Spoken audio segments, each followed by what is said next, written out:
یہ اصحاب الحجر کون تھے؟ پتھر والے لوگ. یہ ایک ایسی قوم تھی، بہت اونچے چوڑے لمبے لوگ تھے، بڑے طاقتور لوگ تھے، اور ان کا کام یہ تھا کہ پورے پتھر کے پہاڑ کو ہاتھوں سے تراش کر کے اپنا گھر بنا لیتے تھے. یہ معمولی بات نہیں ہے، یعنی پتھر کو ڈیزائن کرنا، تراشنا، اور اس کے اندر جو ہے دروازے بنانا، کمرے بنانا، سب پہاڑ کے اندر ہی ہوتا تھا. باقی کوئی چیز اینٹ سیمنٹ سے جس طرح دیواریں بنائی جاتی ہیں نہیں ہے. یہ وہ آج بھی ان کے بنائے ہوئے گھر موجود ہیں. مدائن صالح اس کو کہا جاتا ہے. سعودی عرب میں یہ شہر موجود ہے الاولا نام سے. اب ان لوگوں نے اس کو پکنک پوائنٹ بنا دیا ہے. پہلے وہاں کوئی جاتا نہیں تھا، لیکن اب ہر چیز میں پیسہ چاہیے تو اس کو بھی ٹورسٹ پلیس کے طور پر کھول دیا گیا ہے. تو یہ حضرت صالح علیہ السلام کی قوم ہے. حضرت صالح علیہ السلام کو اس قوم کی ہدایت کے لیے بھیجا گیا تھا. تو حضرت صالح علیہ السلام آئے. اس قوم کو قوم سمود بھی کہا گیا ہے. اکڑ بھی بہت تھی، گھمنڈ بھی بہت تھا.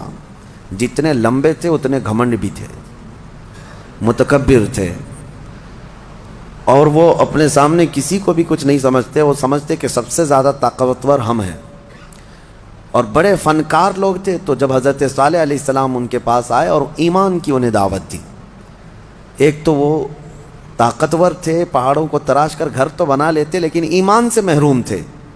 حضرت صالح علیہ السلام نے ایک خدا کی طرف دعوت دی، اللہ کی عبادت کرو اور دوسرے بتوں کی پوجا، یہ فلاں فلاں چیزیں چھوڑ دو. انہوں نے کہا آپ جھوٹ بولتے ہیں، یہ سب چیزیں ہوتی نہیں. وَلَقَدْ كَذَّبَ أَصْحَابُ الْحِجْرِ الْمُرْسَلِينَ. کذبہ کا مطلب ہوتا ہے جھٹلا دیا. حضرت صالح علیہ السلام کو سیدھے سے انہوں نے نکار دیا، کہا کہ آپ نبی نہیں ہیں، آپ کوئی نبی ہیں، کوئی رسول ہیں. تو بہرحال حضرت صالح علیہ السلام کنٹینیو دعوت دیتے رہے. تو اس قوم نے کیا کہا جانتے ہیں؟ ہم تو اپنے ہاتھوں سے پہاڑ کو تراشتے ہیں تو گھر بن جاتا ہے. آپ اگر سچ میں اللہ کے نبی ہیں تو اس پہاڑ سے کوئی زندہ جانور نکال کر کے دکھا دیجیے آپ، پہاڑ کے یعنی پتھروں سے.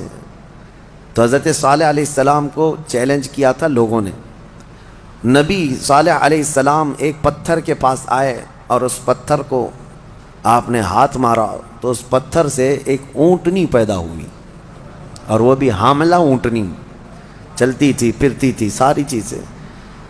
آپ کو میں یہ بات بتا دوں کہ جانور سے جانور کا پیدا ہونا یہ نیچرل ہے، اور کسی پتھر سے ایک جاندار پیدا ہو جانا، اس کو کیا کہیں گے؟ یہ معجزہ ہے. اب یہاں پر میں رک کر کے آپ کو یہ بتا دوں، کچھ لوگ یہ کہتے ہیں یہ سب کہانیاں ہیں اسلام میں. جیسے ایتھسٹ، ان کے بہت اعتراضات ہیں کہ معجزہ ایسا کیسے ہو سکتا ہے، چاند کیسے پھٹ گیا. آپ کہتے ہیں یہ سب تو آپ کی بنائی ہوئی باتیں ہیں، یہ معجزے کو نہیں مانتے کہ نیچر کے خلاف ایسا نہیں ہو سکتا. ہم کہتے ہیں نیچرل چیز آپ کو یہ لگتی ہے، لیکن کچھ چیزیں ایسی ہوتی ہیں جس کو سپر نیچر کہا جاتا ہے. قانون سے بھی بڑھ کر کے کوئی چیز ہوتی ہے، قانون سے بڑھ کر کے، یعنی کوئی چیزیں ہیں دنیا میں، کچھ قانون ہے. میں آپ سے پوچھتا ہوں، گریویٹی کا قانون پتہ ہے نا؟ اکثر سارے بچے جو پڑھے لکھے ہیں وہ جانتے ہیں گریویٹی، یہ لا آف گریویٹی جس کو کہتے ہیں. کوئی بھی چیز اوپر جائے گی تو زمین کی طرف نیچے گر جائے گی. ہاں، ایک چھوٹی سی بھی چیز، ابھی اس کو میں انگوٹھی کو ادھر چھوڑوں تو کیا یہ رکھی کھڑی رہے گی؟ قانون کیا ہے گریویٹی کا؟ جو لا آف گریویٹی، ہر چیز زمین اس کو کھینچتی ہے. کشش ثقل اس کو کہتے ہیں، ہر وزنی چیز کو زمین اپنی طرف کھینچ لیتی. یہ قانون ہے، لا آف گریویٹی ہے. لیکن اس کے برخلاف بھی تو ہم دیکھ رہے ہیں ہزاروں کلو کے وزن کی ایروپلین ہوا میں اڑتی ہے، اس کو زمین کیوں نہیں کھینچ لیتی؟ یہ کچھ لا آف گریویٹی سے بڑھ کر کے کوئی انسان ہی نے بنایا نا، اور دنیا اس کو ایکسیپٹ کر رہی ہے. ہونا تو یہ چاہیے. پانی میں ایک چھوٹا سا تنکا بھی ڈال دو، کیا ہوگا؟ پانی میں اندر چلا جائے گا.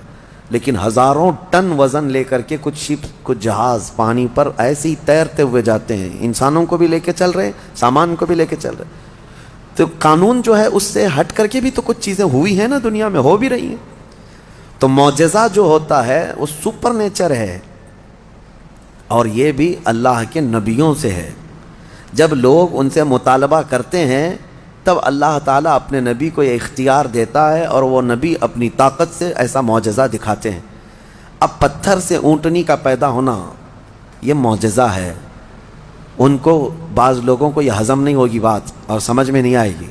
ان سے کہو اگر سمجھ میں آ جائے تو معجزہ ہی نہیں ہے، اگر سمجھ میں آ جائے معجزہ وہ ہے جو عام انسان کی سمجھ میں نہ آئے، عام انسان کی سمجھ میں نہ آئے وہ کیا ہے؟ معجزہ ہے۔ حضرت صالح علیہ السلام نے کر کے دکھایا۔ اب وہ اونٹنی چرتی بھی تھی، آتی بھی تھی، یہ صاف نشانی دیکھ رہے تھے وہ لوگ کفار و مشرکین، لیکن ہوتا ہے نا کچھ لوگ جو انت بھکت ہوتے ہیں، گوبر بھکت ہوتے ہیں، ان کو ہزار صاف نشانیاں دکھیں نہیں، نہ ایمان لانا نہیں ہے، انکار کر دیا انہوں نے، کہا کہ یہ نہیں ہو سکتا۔ تو حضرت صالح علیہ السلام کی اونٹنی چرتی تو رہی، اور اس کے بعد ہوا یہ کہ وہ جو گاؤں کا تالاب تھا، جب وہ اونٹنی اس میں پانی پینے جاتی تو پورا پانی پی جاتی، تو اب ان کو ڈر لگنے لگا کہ ہمارے مویشی، ہمارے جانور کہاں پانی پئیں گے، تو وہ دشمنی کر بیٹھے اللہ کی اونٹنی سے۔ اس کو ناقۃ اللہ کہا ہے قرآن میں، ناقۃ اللہ، اللہ کی اونٹنی ہے۔ تو اب پھر اس کی دشمنی کرنے لگے۔ حضرت صالح علیہ السلام نے ڈرایا یہ اللہ کی نشانی ہے، اس کے ساتھ چھیڑ چھاڑ کرو گے تو اللہ کا عذاب آئے گا، اس اونٹنی کو کچھ نہ کرنا، ہاں پانی کی ضرورت ہے، میں باری لگا دیتا ہوں، ایک دن یہ اونٹنی پانی پیے گی، ایک دن تمہارے جانور پانی پیئیں گے۔ اس طرح باری لگی، سب کو پانی ملتا تھا، لیکن اس کے باوجود یہ قوم سمود جو غرور اور گھمنڈ میں مبتلا تھے، انہوں نے ایک دن حضرت صالح علیہ السلام کی اس اونٹنی کو پکڑا اور تیر مار کر کے اس کو قتل کر دیا، اس کو مار دیا۔ جب اونٹنی جیسی ہی ختم ہو گئی، اللہ کا عذاب آنا تھا۔ وہ کیا کہتے تھے پتہ ہے؟ ہمیں پتہ ہے عذابات کا آپ جو ڈر سناتے ہیں، اگر نوح علیہ السلام کی قوم پر جیسے عذاب آیا تھا، کیا آیا تھا؟ طوفان، پانی بھر گیا تھا۔ اگر آسمان سے بارش بھی نازل ہو، طوفان بھی آئے تو ہمیں کچھ فرق نہیں پڑے گا، کیونکہ ہم بہت اونچے پہاڑوں میں رہتے ہیں، پتھر کے پہاڑ اس کے اندر رہتے تھے، پہاڑ تو نہیں بہیں گے۔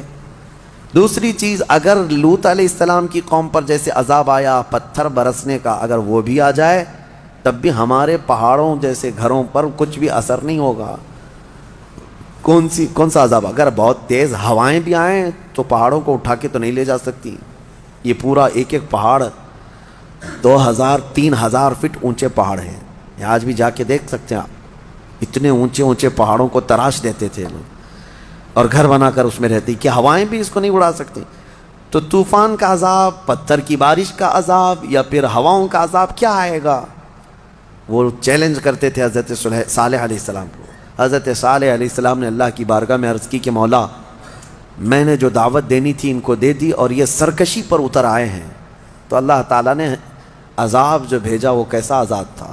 فَأَخَذَتْهُمُ الصَّيْحَةُ، یہاں اللہ تعالیٰ فرماتا ہے صیحہ ایک لفظ ہے قرآن میں، چیخ کا عذاب، چیخ کا عذاب۔ میں آپ کو ابھی بتاتا ہوں قرآن سے کیا کیا چیزیں ثابت ہیں۔ معجزے کو آج سائنس کے اعتبار سے میں منواتا ہوں آپ کو، جیسے ابھی میں نے کہا کچھ قانون ایسے ہیں جو سپر نیچر ہے، قانون سے جو عام ہیں اس سے بڑھ کر کے۔ اب چیخ کا جو عذاب ہے، چیخ کس کی چیخ تھی؟ حضرت جبرائیل علیہ السلام آئے زمین پر، انہوں نے ایک چیخ ماری، آواز نکالی۔ فرشتے کی آواز میں کیا طاقت تھی واللہ عالم۔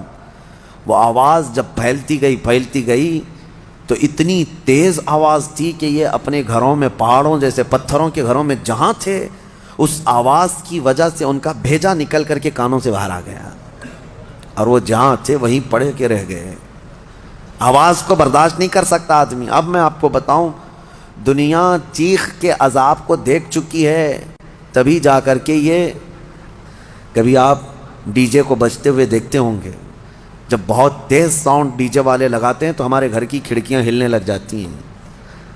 آپ محسوس کرنا، کبھی آپ کے گھروں کے سامنے سے اگر کوئی ڈی جے جانے لگ جائے تو گھر کے برتن بھی ہلنے لگ جائیں گے۔